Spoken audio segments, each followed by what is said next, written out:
Hey guys, Wyatt from That Cabinet Company here. I'm just jumping in real quick to show you how to assemble one of our wall angle cabinet. This is specifically a wall 1236.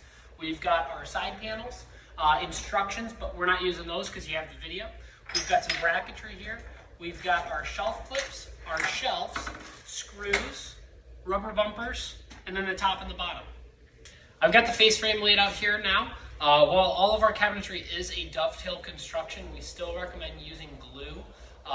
We glue everything here. Anything that comes through our assembly team, which is where we're at right now, anything that comes through here is assembled with glue. We just use a standard wood glue that I have here. And so we're going to glue the frame.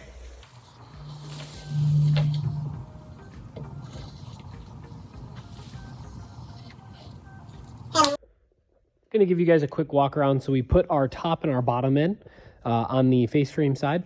Then we laid this side panel in here. I have a little glue squirting out of the side in between the seams, so we're going to get that wiped up. But we'll take the black screws inside the packaging.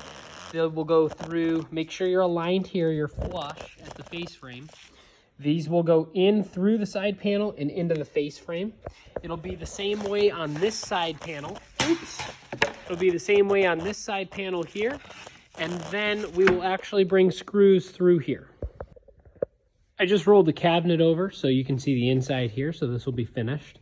On the back side, you can see that we ran the screws through into the face frame. So you have the mechanical connection there, as well as through this bottom panel onto the side panel here. From here, we're going to place a small bracket that comes in the package. It's a white bracket, one of these guys right here. This will be placed on the top and on the bottom. This is just an added piece of security. All walls and bases will come with these types of brackets for the corners. Once you guys have this on, we'll put the door on and the cabinet's done. Alrighty, this is the final product. You can see up top, we have the brackets on the top and on the bottom. That's where they're located. Got the door on. It's ready to be hung and get the shelves put in it. All set.